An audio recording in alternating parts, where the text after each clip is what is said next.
অধিদপ্তর প্রায় 13,390 জন, সর্বমোট 8,97,117 জন আইন শৃঙ্খলা বাহিনীর সদস্য মোতায়েন করা হবে। আসন্ন জাতীয় সংসদ নির্বাচনে ভোট কেন্দ্রের সংখ্যা হবে 42,761। তার মধ্যে অধিক গুরুত্বপূর্ণ ভোট কেন্দ্র থাকবে 8,780টি, গুরুত্বপূর্ণ ভোট কেন্দ্র 16,548টি, সাধারণ ভোট কেন্দ্র 17,433টি। পুলিশ সদস্য কর্তৃক অধিক গুরুত্বপূর্ণ এবং গুরুত্বপূর্ণ ভোট কেন্দ্রে 25,000 বডি ওয়ার্ন ক্যামেরা ব্যবহার করবে। আসন্ন জাতীয় সংসদ নির্বাচনে প্রতিটি ভোট কেন্দ্রে সিসিটিভি স্থাপন করা হবে, সে লক্ষ্য প্রয়োজনীয় প্রস্তুতি গ্রহণ করা হচ্ছে। বিভিন্ন আইন শৃঙ্খলা বাহিনী নির্বাচন প্রশিক্ষণ আগামী 20 জানুয়ারি 2026 তারিখের মধ্যে সম্পন্ন হবে। উল্লেখ্য যে এইবারই প্রথমবারের মতো নির্বাচন উপলক্ষে আইন শৃঙ্খলা বাহিনীর প্রশিক্ষণ আয়োজন করা হয়েছে। এবার নির্বাচনে আরেকটি উল্লেখযোগ্য দিক হচ্ছে ড্রোনের ব্যবহার। বিভিন্ন আইন শৃঙ্খলা বাহিনী 418টি ড্রোন ব্যবহার করবে। এর মধ্যে সেনাবাহিনী কর্তৃক 200, নৌবাহিনী কর্তৃক 16টি, বিজিবি কর্তৃক 100টি, বাংলাদেশ পুলিশ কর্তৃক 50টি, কোস্টগার্ডের 20টি, র্যাবের 16টি, বাংলাদেশ আনসার ও গ্রাম প্রতিরক্ষা বাহিনীর 16টি ড্রোন পরিকল্পনা অনুযায়ী সমন্বিতভাবে ব্যবহার করা হবে। নির্বাচনের নিরাপত্তা সুরক্ষা প্রদানের জন্য বিভিন্ন বাহিনী তাদের ডগ স্কোয়াড ব্যবহার করবে। এবার নির্বাচনে আইন শৃঙ্খলা নিয়ন্ত্রণে সবচেয়ে কার্যকর ভূমিকা রাখবে নির্বাচন সুরক্ষা অ্যাক্ট 2026।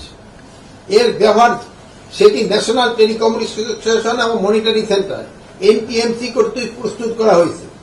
এর সঙ্গে বিভিন্ন আইন শৃঙ্খলা বাহিনী, রিটার্নিং অফিসার, সহকারী রিটার্নিং অফিসার সহ স্বরাষ্ট্র মন্ত্রণালয়ের কেন্দ্রীয় কন্ট্রোল রুম যুক্ত থাকবে। এটি তাৎক্ষণিকভাবে আইন শৃঙ্খলা সংক্রান্ত অভিযোগ গ্রহণ এবং এর দ্রুত প্রতিকার ও নিয়ন্ত্রণে ভূমিকা রাখবে।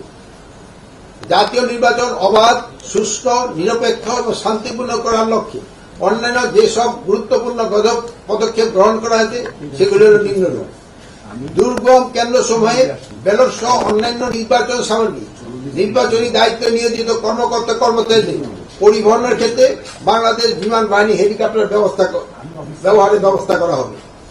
নির্বাচনে প্রতিবন্ধকতা ও বাধা সৃষ্টি করতে পারে এমন দুষ্কৃতিকারীদের দ্রুত গ্রেপ্তার করে আইনের ব্যবস্থা গ্রহণ করার জন্য আইন শৃঙ্খলা বাহিনীকে নির্দেশ দেওয়া হয়েছে। নির্বাচনকে বাধাগ্রস্ত ও প্রভাবিত করতে পারে এমন যে কোনো ধরনের অপতৎপরতা কার্যক্রম অন্তর্বর্তী সরকার কঠোর হস্তে দমন করবে। সুষ্ঠু ও নিরপেক্ষ নির্বাচন পরিবেশ গড়ে তোলার নিমিত্তে বিভিন্ন আইন শৃঙ্খলা বাহিনী কর্তৃক নির্বাচনের পরবর্তী 4 দিন নিবিড় টহল পরিচালনার নির্দেশ দেওয়া হয়েছে। চরাঞ্চল ও দুর্গম এলাকায় টহল কার্যক্রম বিভিন্ন বাহিনীর সমন্বয়ে নিবিড়ভাবে পরিচালনা করতে হবে। গত 13 ডিসেম্বর 2025 তারিখ থেকে চালু হওয়া অপারেশন ডেভিড হান্ট ফেজ 2 এর অভিযানে গতকাল 17 তারিখ 2026 তারিখ পর্যন্ত 19,854 জনকে গ্রেপ্তার করা হয়েছে। ডেভিড হান্ট ফেজ 2 এর অংশ হিসাবে চেকপোস্ট ও টহলের সংখ্যা বৃদ্ধি করা হয়েছে, যাতে সন্ত্রাসী ও দুষ্কৃতিকারীরা পাওয়া না পেয়ে যায় এবং অবৈধ ও লুট হওয়া উদ্ধার করতে আরো বৃদ্ধি পায়। মূলত এইসব বিষয় নিয়ে আইন শৃঙ্খলা সংক্রান্ত উপদেষ্টা পরিষদ কমিটির সভায় আলোচনা হয়েছে। আমি আপনাদের সকলকে আন্তরিক ধন্যবাদ ও কৃতজ্ঞতা জানাচ্ছি। আপনাদের সকলের সহযোগিতা ছাড়া আইন শৃঙ্খলার পরিস্থিতি এবং এই স্থিতিশীলতা বজায় রাখা সম্ভব নয়। সকলের সম্মিলিত প্রচেষ্টা আমরা একটা অবাধ, সুষ্ঠু, নিরাপত্ত, শান্তিপূর্ণ এবং উৎসবমুখর জাতীয় নির্বাচন উপহার দিতে সক্ষম হব ইনশাআল্লাহ।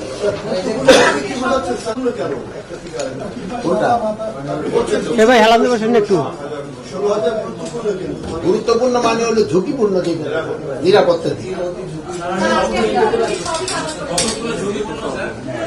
এটা আমি একবার বলছি।